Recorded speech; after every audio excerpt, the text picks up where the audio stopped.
Alors, bonjour et bienvenue à notre atelier conférence sur pourquoi les stratégies de formation ne fonctionnent pas. Alors, je me présente vraiment rapidement. Geneviève Brouillette, je travaille à ETS Formation. Donc, on s'occupe vraiment de la programmation de formation pour les gens en entreprise. Ça fait au-dessus de 15 ans que je travaille en développement de compétences au sens large. Fait que conception, animation, évaluation de formation, c'est mon expertise. Et Marie-Noëlle Godin, je suis technopédagogue chez Par2. Je me spécialise en formation en ligne. Et la raison pour laquelle l'ETS et Par2 ont décidé d'unir leurs forces aujourd'hui, c'est pour vous parler justement de stratégies de formation dans le domaine de la sécurité, entre autres. On va vous partager nos bonnes pratiques qu'on a acquises sur le terrain. On n'est peut-être pas des spécialistes en cybersécurité, mais en formation, on n'est pas si pire. Donc, nos bonnes pratiques, nos expériences sur le terrain, également inspirées de la littérature aussi. Donc, on va vous parler de stratégies, comment éviter les pièges et donc des stratégies pour réussir ces formations. Oui, et les grandes questions à se poser quand on veut changer des comportements. Alors, avant de commencer, on a distribué à tout... Oh, faut que je reste proche du micro. On a distribué à tout le monde un petit télévoteur. S'il y en a qui n'en ont pas, on a M. Maltais, là, qui en a, on en a en avant. On a quelques petites questions à vous poser. Alors, on veut savoir aussi qui est ici et qui êtes-vous. Alors, c'est très simple, vous utilisez le télévoteur, vous avez droit seulement qu'à voter une fois par question. Fait que même si vous pesez ces pitons, c'est la première qui est enregistrée, c'est tout. Alors, la première question qu'on vous pose... Combien d'entre vous avaient été impliqués dans la formation en lien avec la cybersécurité, qui en ont fait, qui en ont suivi? Qui en ont fait. Qui en ont fait, OK. Oui, on est dans la conception, on est dans la conception. Dans la formation, dans la diffusion, mais en lien. Alors, à vos pitons.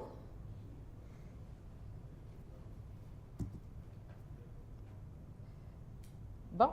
C'est donc, assez équilibré. Oui, on voit qu'il y a un beau mélange, donc c'est parfait parce que pendant le dîner, on va pouvoir échanger ensemble. Ceux qui sont bien impliqués pourront partager sur leurs bonnes pratiques et vice-versa.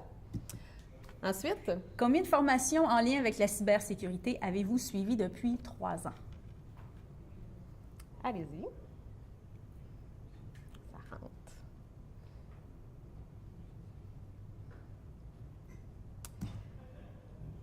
Donc, c'est bon signe. Une majorité de participants donc savent un peu de quoi on parle quand on parle de formation, c'est bien. Et qui ont été sensibilisés. Et la dernière question. Comment évaluez-vous les résultats des formations qui ont été données ou reçues? Donc là, c'est toutes catégories confondues. En tant que formateur, au-delà de ça a-tu été le fun ou j'ai-tu été sensibilisée pendant les jours qui ont suivi, est-ce que vous avez vu des résultats? Est-ce que vous trouvez ça excellent, bien ou finalement peu de résultats? Là, je regarde mon écran, parce que je regarde les réponses rentrées. C'est bon. Quand je vois que ça arrête, on regarde. Alors, on voit qu'il est excellent. Il ne reçoit pas beaucoup de... Ouais, les résultats sont... On espère qu'à la suite de notre conférence, peut-être qu'il va y avoir quelques pistes au moins pour se rapprocher du excellent ou du bien. Puis c'est pas facile non plus d'isoler les résultats d'une formation si on en est vraiment consciente aussi. Là. Tout à fait. Alors, nous, on a fait nos devoirs de cybersécurité pour venir vous parler aujourd'hui. Donc, on s'est documenté, on a rencontré beaucoup de gens dans le domaine des TI, on a eu beaucoup de discussions, on a lu. Et ce qu'on a retenu, en fait, c'est quelques enjeux. Et c'était vraiment intéressant d'écouter M. Mitnick parler ce matin aussi parce que, il mettait bien la table pour nous. Ce qu'on a retenu, c'est que les incidents sont de plus en plus... Il y a une augmentation qui est croissante, mais le plus gros problème, c'est la complexité des incidents. Ça devient de plus en plus complexe. Les malfaiteurs utilisent des méthodes qui changent, qui deviennent de plus en plus sophistiquées et ils changent de cible aussi. Donc là, c'est sûr qu'on attend un moment où est-ce que là, on panique, on a peur, puis les hauts dirigeants et tout le monde, dans le fond, on commence à avoir peur à la protection des données. Et il y a un changement de paradigme qui se fait aussi. Avant, on disait, s'il y a un incident, qu'est-ce qu'on va faire? Mais maintenant, c'est plus si, c'est quand. C'est quand est-ce que ça va arriver, comment on va réagir. Donc, c'est pour ça aussi qu'on commence à parler de cyber-résilience. Là, on avait envie de tester un petit peu vos connaissances à vous dans le domaine de la cybersécurité. Parce que là, on a tellement lu, on faisait « mon Dieu, mon Dieu, mon Dieu », on avait plein de statistiques qu'on avait envie de partager avec vous. Donc, on va s'amuser avec vous quelques instants pour voir où est-ce que vous vous situez, vous, dans vos connaissances par rapport aux méga incidents qui sont arrivés récemment. On en a 2 qu'on a pris. On en a 2 et pour chacun de ces incidents-là, on va vous demander, selon vous, combien de personnes ont été touchées par ces incidents. Donc, par exemple, le piratage de eBay en 2014. Bien, pour vous rafraîchir la mémoire, là, en fait, c'était les clients d'eBay qui avaient été invités par les malfaiteurs à modifier leur mot de passe. Alors, selon vous, est-ce que ça a touché 105 millions de personnes, 125, 135 ou 145 millions de personnes?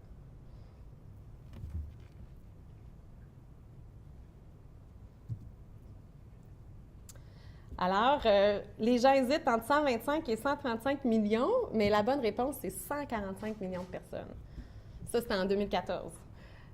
Ce que ça nous dit, c'est que c'est global, c'est mondial, c'est pas une seule personne qui est touchée, on est tous concernés par ce genre d'attaque aussi. Là. C'est massif. En étant client. En étant client. Piratage de Yahoo 2014, mais qui a seulement été divulgué en 2016. Donc là, c'était vraiment, en fait, ça a pris presque 2 ans pour divulguer les informations, aviser les usagers. Il y a eu un accès aux données totales personnelles des usagers. C'était le nom, le mot de passe, les questions de sécurité, les réponses, c'était la totale. Alors, selon vous, 50, 150, 300 ou 500 millions de personnes? Eh bien, la réponse, c'est 500 millions de personnes. Et c'est un peu troublant parce que moi, je suis une utilisatrice Yahoo aussi, là, fait que ça a pris presque 2 ans pour m'avertir qu'il y avait eu accès aux données.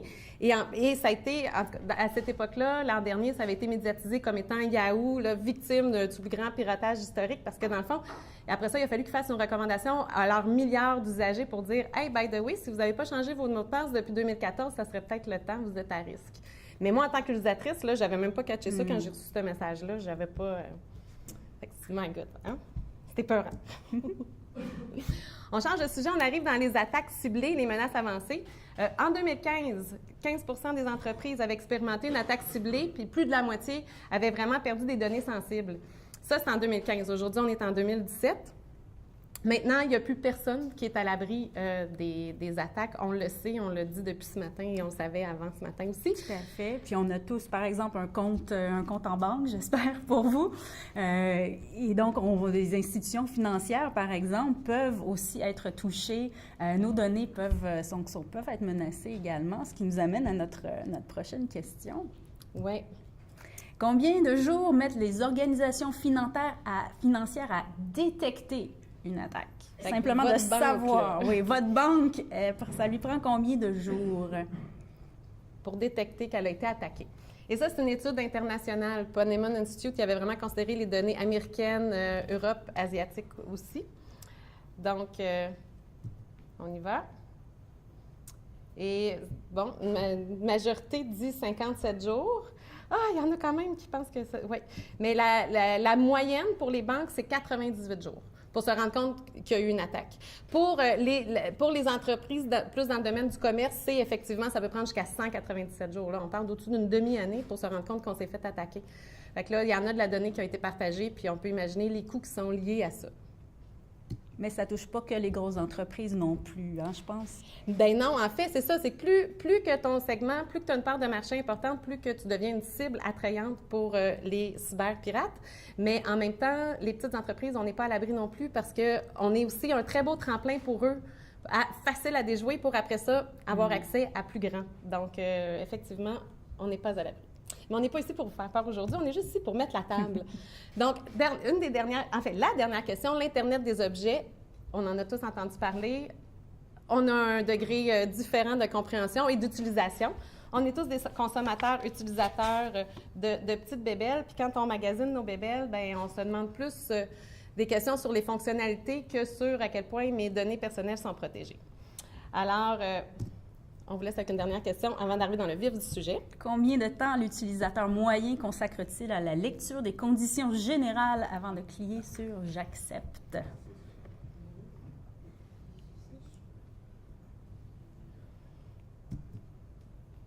Ben oui, on le savait, là, vous alliez tout dire ça, mais oui, c'est ça la bonne réponse. Mais n'empêche que ça fait juste démontrer à quel point nous, les consommateurs, utilisateurs, on n'a pas la patience de passer toute la... Tu sais, le 6 secondes, là, tu sais, dans le fond, il faut se dire là-dessus, il y a une grande majorité qui font juste peser ses pitons pour arriver pour accepter, qui prend quand même 3-4 secondes. Et là, tu as ceux qui, eux, vont lire tout au complet, qui viennent tous changer les statistiques. Fait que c'est un peu épeurant. C'est un comportement parmi d'autres, mais donc ça démontre aussi qu'en tant qu'utilisateur, on est une des failles aussi du système. Au-delà des pirates dont on parle, nous aussi, nos comportements ont aussi des conséquences pour l'entreprise. Ben oui, puis c'est ça, ça démontre à quel point, en tant qu'utilisateur, on ne comprend pas, on n'a pas l'intérêt de la confidentialité des données. Ça nous fait peur, mais en même temps, on ne va pas nécessairement agir pour se protéger. Et une dernière petite statistique qu'Éric Lessard avait partagée avec nous, qui vient de Deloitte, en fait, qui fait le pont avec les comportements de nos gens en entreprise. Et plus de 80 des incidents de sécurité sont le fruit d'une manipulation, une action accidentelle, là, malveillante ou de nature inconnue à l'usager. Donc, on a vraiment beaucoup à apprendre dans nos comportements. Et qui dit données, dit possibilité de perte de données. Alors, comment on peut justement réduire les risques dévastateurs de cyberattaques? Bien, il faut vraiment faire un changement de perception sur notre sécurité. On est vraiment dans un changement de culture où la faille, elle est partout. Donc, plus qu'on a de données, plus on peut les perdre, mais c'est pas là pour disparaître. Et dans le fond, ça nous amène à parler de notre environnement de travail. Quand on est sorti de la conférence de M. Mitnick, c'était vraiment intéressant, on échangeait. Et là, beaucoup de gens sont sortis de là en se disant, mais mon Dieu... On a senti la peur, là. Oui, il me semble que je reviendrai avec ma petite tablette puis mon crayon. Mais non, on peut pas. On est en révolution numérique. L'environnement de travail est rendu numérique. Ici, ce qu'on voit ici, c'est le Nexus of Forces de Gartner. Dans le fond, ce que lui a fait, c'est que c'est une connexion des 4 grandes tendances d'environnement de travail d'aujourd'hui et de demain. Oups! Ah non, OK, c'est la slide d'avant. Donc, il y a toutes les interactions sociales, hein, les réseaux sociaux qui sont présents, tout ce qui est mobile, nos appareils, que ce soit une clé USB, que ce soit nos téléphones, tout ce qui est mobile, le cloud qu'on partage des fois à l'interne, qu'on va partager sur le cloud, mais aussi avec des clients, avec des partenaires externes, avec nos voisins, les photos de la fin de semaine passée. Et toute l'information là, qui est là, qui est présente et qui est disponible. Et là, juste pour vous dire qu'on doit changer nos comportements, puis on ne peut plus revenir au crayon parce que ça ne va pas changer. Parce que ce qui s'en vient demain, c'est l'open data. Fait que ça, on parle d'ouverture de données, on parle de rendre les données publiques. Après ça, on parle de l'industrie 4.0. L'industrie 4.0, bien, c'est nos usines d'aujourd'hui, c'est nos usines qui veulent que l'intelligence artificielle s'en vienne dans nos usines. Donc, on parle de robotisation, on parle de plein de nouvelles technologies qui vont amener nos usines à être plus compétitives, plus agiles, mais en même temps, c'est ça, avec un très grand partage de données, le big data, les données massives. Nos outils d'analyse actuels ne sont pas en mesure d'être capables de traiter toutes les données qui sont là. Et l'Internet of Things, ça, on en a parlé, c'est aussi là... les gadgets ne sont pas là pour partir. Et c'est, bien là, on en a parlé ce matin aussi, là, c'est l'ouverture, là. Oui, puis c'est rendu que, tu sais, c'est ça, on le disait dans nos statistiques, là, en 2013, il y a un géant américain qui s'est fait voler des millions de numéros de cartes de crédit. Et vous savez de quelle façon? Sais-tu de quelle façon? Non, mais tu vas nous le dire. Bien, en fait, c'est qu'ils ont pénétré au serveur à travers le système de chauffage qui était branché à l'Internet. C'est ça, là. Bientôt, on faisait des running gags ensemble quand on se préparait. On disait « Your toaster is going to be watching you ». C'est partout. Ouais. Là. Maintenant, avec la mobilité, tout le monde est au courant de ce qu'on fait, où est-ce qu'on est, ils peuvent nous localiser n'importe où. Alors, je vais accélérer, je vois le temps passer. Et WannaCry, bien, il semble juste faire un petit clin d'œil de qu'est-ce qui nous a interpellé par WannaCry. C'est surtout la réaction du président sur son blog après l'attaque qui criait à l'urgence d'agir collectivement. Il disait là, c'est rendu qu'il faut que le secteur des TI, il faut que les gouvernements, les consommateurs, on travaille ensemble pour mieux se protéger contre cette attaque-là. Parce que cette attaque-là, est-ce qu'elle aurait pu être inévitable? On ne le sait pas, mais un mois C'est sûr qu'il y avait une faille dans la programmation de Microsoft si ils ont été capables de rentrer. Mais la mise à jour qui protégeait sur WannaCry était disponible 1 mois avant l'attaque. Puis il y a quand même des millions de personnes qui ont été touchées à travers le monde. Fait que puis c'est pas... Puis M. Smith n'est pas en train de se déresponsabiliser en tant que Microsoft en tant que tel, mais c'est juste un cri d'urgence de faut qu'on travaille ensemble parce que là, il y a des solutions, mais on ne les applique pas nécessairement, donc on réussit à se faire attaquer quand même. Et vient le parallèle dans nos organisations. Nos organisations, on a des formations. Qu'est-ce qui fait que ça ne fonctionne pas? Qu'est-ce qui fait que les solutions existent ou qu'on a des très bonnes formations, des excellents formateurs, mais que le changement qu'on veut voir, les changements de comportement, on dirait que ça passe pas, ça fonctionne pas. Non, c'est ça. Donc, il y en a plein, là. On dit, bien, écoute, les politiques sont sur l'Intranet, comment ça que ça marche pas? Je viens de déployer, je sais pas combien de dizaines de milliers de dollars dans des super belles capsules e-learning. Tout le monde les a vus, les ont aimés, c'est le fun, puis ça marche pas. Ouais. Et comme M. Mitnick disait, on sort, puis là, on est super sensibilisés, mais 2 jours après, on reprend nos anciennes habitudes. Alors, qu'est-ce qui fait que ça ne marche pas? Bien, il y a plein de raisons, mais nous, aujourd'hui, ce qu'on a décidé de vous présenter, c'est un modèle qu'on a développé à partir du modèle d'apprentissage social de Bandura. Alors là, on fait un petit peu de psychologie appliquée, mais 5 minutes. Ça ne va pas trop mal. Mais ce qui est vraiment intéressant de ce chercheur-là, c'est qu'il amène une nouvelle dimension. On n'est plus dans le behaviorisme. Lui, il dit vraiment, et plusieurs psychologues l'accompagnent dans cette réflexion-là, qui dit l'humain, il est essentiellement, fondamentalement, génétiquement social.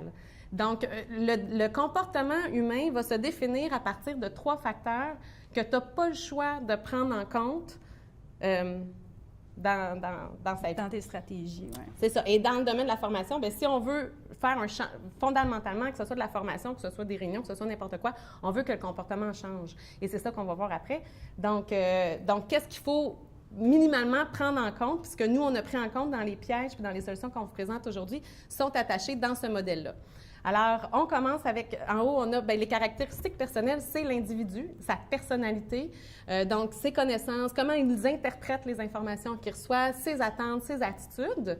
Et ça, bien, c'est sûr que ça vient influencer les facteurs comportementaux, qui lui sont ses comportements, ses compétences, ses habiletés, comment il pratique. Et c'est aussi comment l'individu, nous, comment j'ai le sentiment d'auto-efficacité quand je suis dans mon comportement, comment que je sens que je suis efficace. Ça fait partie aussi des facteurs comportementaux qui, eux, vont influencer ou vont aussi être influencés par les facteurs environnementaux. Et les facteurs environnementaux, ici, on parle vraiment au sens large. On parle environnement physique, lieu de travail, etc., mais on parle aussi d'environnementaux dans le temps. Donc, comment, tu sais, où est-ce que je suis née? C'est quoi les caractéristiques socio-culturelles, environnementales dans lesquelles je suis qui vont venir influencer ma personnalité, mes attitudes. Donc, tu sais, eux, ce qu'ils disent, c'est que tu ne peux pas prendre en compte un facteur si tu veux effectuer un changement de comportement. Et là, le fait qu'on est dans un changement de culture et qu'on veut vraiment changer nos comportements et se transformer en comportement cyber-responsable ou cyber-sécuritaire, bien, quand on va mettre en place une formation, il va falloir prendre ça en compte. Il faut tenir compte de ces 3 éléments-là. On ne peut pas arriver, on pourrait avoir la formation la plus haute en ville, on a le meilleur formateur ou on a des vidéos, une formation en ligne super high-tech. Si on ne prend pas en considération, par exemple, notre public cible, les compétences qu'on va viser chez eux ou leur motivation, leur façon de consommer la formation, on peut risquer de passer à côté si l'organisation comme telle inclut pas cette formation-là dans ses communications, dans toute sa globalité, dans le fond. Si on laisse ça au formateur, puis on lui dit « Tiens, voilà, amuse-toi », on envoie un petit courriel aux employés, il y a une formation qui est disponible pour vous, et on n'explique pas pourquoi, on ne fait pas de suivi, là, on se dirige peut-être vers l'échec. Donc, ces éléments-là, puis on va vous les rappeler aussi pendant nos autres explications, il faut les garder en tête. Et pour ce faire, on va vous présenter. En fait, ils n'ont pas vraiment besoin de présentation parce qu'on les connaît déjà. On a 4 profils de personnes que vous côtoyez probablement ou que vous avez déjà vues, qui sont pour l'instant des failles potentielles. Donc, on a vu que l'humain est responsable de beaucoup d'intrusions ou de données compromises. On a 4 suspects ici qu'on aimerait bien transformer plutôt en cyber-ambassadeurs. On aimerait bien que la formation qu'on va leur donner amène des résultats et des changements.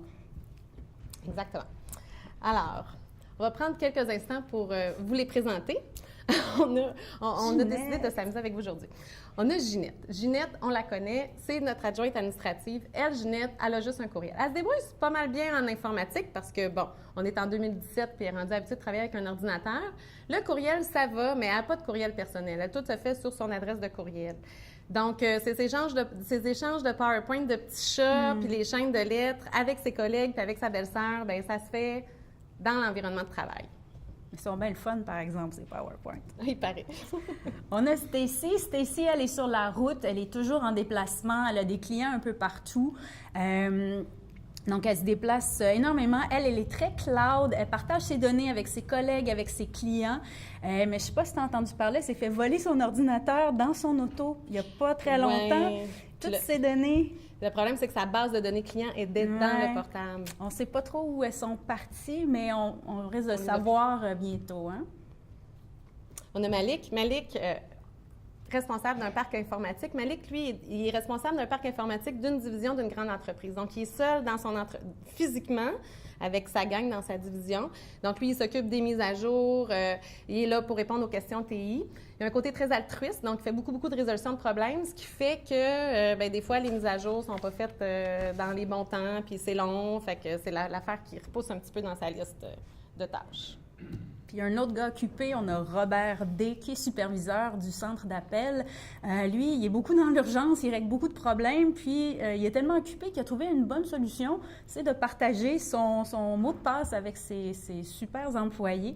Et puis, il n'y a pas de problème, c'est toujours le même, il y en a juste un mot de passe, donc facile à retenir, pas de problème. Facile à prêter quand on veut régler vite, parce que l'important, c'est le service à la clientèle. Donc, on a 4 failles. L'idée, maintenant, c'est de voir... Il ne faut pas rater notre coup. Là. On est à risque avec eux. Il faut que la formation qu'on va faire, qu'elle soit en ligne ou en présentiel, atteigne son but. Donc, comment faire? Je vous ai trouvé donc 3 pièges à éviter. Il y en a plein d'autres, mais ceux-là sont quand même assez majeurs. Le piège numéro 1, c'est de ne pas axer sa formation sur le changement désiré. Donc, souvent, je vais arriver... De par mon travail, j'arrive dans une entreprise et on va me dire « Ah, Madame Godin, là, il y a une nouvelle règle qui vient d'arriver ou il y a une nouvelle politique qui vient d'entrer. Ça fait 200 pages. Voilà, faites-moi une formation avec ça. » On a besoin de sensibiliser. On a besoin de sensibiliser les gens à la nouvelle formation. OK, sensibiliser, ouais, mais quel est le résultat attendu? Quel est le changement qu'on a besoin d'observer au sein de votre organisation? Ouais, ben là... Et c'est là que c'est un petit peu compliqué si on veut vraiment avoir un changement. Si je veux que ma formation change quelque chose, je dois avoir ce changement-là en tête dès le début. Au point de vue de mon organisation, qu'est-ce que je veux changer? Donc, c'est quoi le résultat mesurable auquel je m'attends? C'est quoi l'indicateur de succès de ma formation? Donc, je vous ai mis 2 exemples. Un objectif qui n'est pas mauvais. Donc, tout à l'heure, je pense qu'on a croisé quelqu'un qui nous parlait de sensibilisation. Mais c'est un but. C'est un but. Important. Exact. Oui, sensibiliser, oui. Comment? Pourquoi? Donc, si, par exemple, l'entreprise me dit, OK, nous, on a fait une petite étude, on s'est rendu compte qu'il y a des intrusions par courriel et on veut réduire de 50 % les intrusions par courriel. Ça, c'est un objectif qui est mesurable. À la fin de ma formation, après plusieurs mois, je vais être capable de dire oui ou non, est-ce que j'ai une réduction? Est-ce que Ginette, elle clique encore sur les pièces jointes? Est-ce que Ginette clique encore sur les pièces jointes? Donc, d'autres exemples, on veut réduire notre temps de réponse en cas d'attaque. Donc, c'est vraiment d'avoir quelque chose qui est mesurable et si vous pouvez le chiffrer, c'est encore mieux. Et à partir de cet objectif organisationnel, c'est là qu'on va pouvoir penser à nos objectifs de formation. Et puis, ça se peut il faudrait le faire, il faut descendre sur le terrain, il faut voir c'est quoi, qu'est-ce qu'ils font nos employés, qu'est-ce qu'on voudrait changer. Donc, les erreurs les plus fréquentes, c'est quoi? Bon, ben oui, on a Ginette, elle clique sur n'importe quoi, on veut que ça arrête. Malik, lui, ça y prend 2 mois avant de faire la mise à jour, comportement aussi. Donc, les erreurs les plus fréquentes. Au terme de la formation, qu'est-ce qu'on veut que notre employé ou notre apprenant soit en mesure de faire? Ce qu'il doit savoir, ça, à un certain point, je m'en fous un peu. Ginette, elle pourrait savoir par la liste alphabétique de toutes les clauses de la politique, elle pourrait être capable de savoir plein de trucs, mais si elle clique encore sur ses pièces jointes, si elle ne s'est pas ouvert un courriel professionnel, si Malik retarde encore ses mises à jour, ça ne me sert à rien, ces informations-là. Donc, au point de vue de ma formation, je vais devoir cibler un petit peu plus ce qu'ils doivent faire.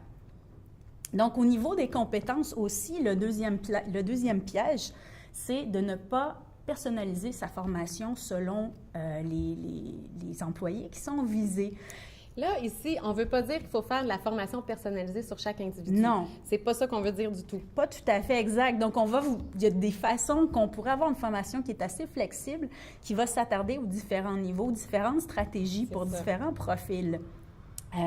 Donc, les employés ont des niveaux de connaissances qui sont différents du sujet. Ginette, c'est pas une Malik. Elle n'a pas le même niveau de connaissance. On ne s'attend pas non plus à ce qu'en cas de cyberattaque, c'est elle qui gère la patente. Ça serait assez... c'est pas elle qui va sauver l'entreprise. C'est pas elle qui va sauver l'entreprise d'une attaque. Ce qu'on veut chez Ginette, bien, on veut qu'elle soit capable de reconnaître les bonnes pratiques, ce qu'elle doit faire, ce qu'elle ne doit pas faire. On veut qu'elle soit capable d'identifier ses risques. Et c'est à peu près tout. L'histoire de la politique, la cybersécurité à travers le monde, Ginette, pas sûre que ça va la toucher. Bien, ça va rester peut-être abstrait ça pour va elle. Rester abstrait. C'est l'impact, parce qu'on est limité en budget, on est limité en temps, fait qu'il faut choisir où le bas blesse. Donc, l'impact du comportement de Ginette est vraiment plus dans son comportement quotidien. Donc, stratégie qu'on peut utiliser, des questions comme on vient de vous poser, des mythes et réalités, des vrais ou faux. Là, je suis en e-learning, fait qu'évidemment, c'est des solutions techno donc, que je vous propose. Des mises en situation, que feriez-vous? Des choses qui sont assez rapides. Elle n'a pas besoin d'avoir une grande étude de cas. Ginette, elle veut juste qu'on la réveille un petit peu, oui, on va réveiller, qu'on la réveille, puis de changer un petit peu ses habitudes, puis dire « Ah ouais, c'est vrai, OK, je risque de contaminer ma belle-sœur quand je fais ça. Bon, OK, je vais peut-être... Stacy aussi est un petit peu au niveau de Ginette. La particularité de Stacy, c'est qu'elle est sur la route en tout temps. Elle, de s'asseoir pendant 1 heure à suivre la même formation que Ginette, je ne suis pas sûre que ça marche. Là, entre 2 clients, l'autre chose à faire. Par contre, si la même formation de Ginette est fragmentée en petites capsules d'à peu près 5 minutes ou 10 minutes, c'est peut-être assez pour Stacy de, entre 2 clients, de vérifier ou à chaque semaine, on en soit un nouveau. Donc, ça peut être... Donc, on parle de micro-learning puis on parle de mobile learning. C'est ça. Là, juste pour faire une petite distinction, parce qu'aujourd'hui, on va pas manipuler ces techniques-là. Ici, à l'écran, on voit en arrière, là, dans le fond, c'est une capture d'écran de micro-learning. Alors, c'est vraiment des petites capsules vidéo ou d'apprentissage virtuel sur les sujets où on veut vraiment nos changements de comportement. Et bien, la personne peut aller les chercher, les cliquer, aller chercher. C'est de 3 à 5 minutes réaliser là, sa formation en temps voulu. La différence avec ça peut se faire sur un téléphone, c'est sûr, mais la différence avec le mobile learning, c'est que le mobile learning, on va avoir toute l'ergonomie de l'application dans le téléphone qui fait que c'est beaucoup plus facile et agréable à utiliser. Fait que c'est un peu ça la différence. Malik, lui, il a les 2 mains dedans. Lui, il a un petit vrai ou faux, c'est bien cute, mais c'est pas ça qui va l'aider à gérer les problèmes techniques. C'est pas suffisant. Donc oui, il peut suivre la même formation que Ginette et puis Stacy, mais il a besoin d'une coche de plus. Il a besoin vraiment d'être dans l'application. Donc, lui, des simulations, ça pourrait l'aider, des aides à la tâche aussi, des choses qu'il va pouvoir consulter au travail. C'est déjà des stratégies qu'on peut ajouter aussi à l'offre de formation dans son parcours, l'envoyer à des conférences aussi. C'est ça. Puis tester le matériel. Et il y a aussi un rôle de vulgarisation. Il faut qu'il soit capable de vulgariser sa réalité à lui aussi pour la partager avec ses usagers, surtout quand il fait sa résolution de problèmes. Et le fait que Malik, qui est seul dans sa division, bien, il n'est pas obligé d'être seul dans son apprentissage non plus, là. On peut mettre en place des mécanismes de communication où il peut chatter en temps réel avec les autres responsables de parcs informatiques dans les autres divisions qui, eux, vont être capables ensemble là, de s'auto-développer aussi, de développer des bonnes pratiques, puis de voir bien, comment eux, ils peuvent aussi être un agent de changement auprès des usagers. Tout à fait. Puis l'exemple que je vous ai mis, c'est une stratégie, par exemple, d'un simulateur de logiciel. S'il y avait, par exemple, une mise à jour, un nouveau logiciel, donc c'est vraiment un simulateur, on clique, on a une espèce de mission, on clique, donc ça pourrait être soit la gestion d'une attaque ou quelque chose de vraiment plus basique comme un logiciel. Ça peut l'aider et à l'expliquer et à acquérir aussi comment faire pour naviguer à l'intérieur. Puis Robert... Notre ami Robert, lui, est à un autre niveau aussi. Il est moins terrain que Malik. Lui, il est plutôt à comparer les stratégies, de voir qu'est-ce qui va mieux fonctionner avec son service. Donc, au niveau de la formation, bien, il y a peut-être besoin un petit peu de la formation de Ginette aussi, hein, d'un niveau personnel. Bien, c'est sûr qu'en plus d'être un responsable, tu sais, il supervise un département. Donc oui, tu sais, il faut vraiment là, qu'il soit sensibilisé, qu'il soit capable de reconnaître les risques, identifier ces risques.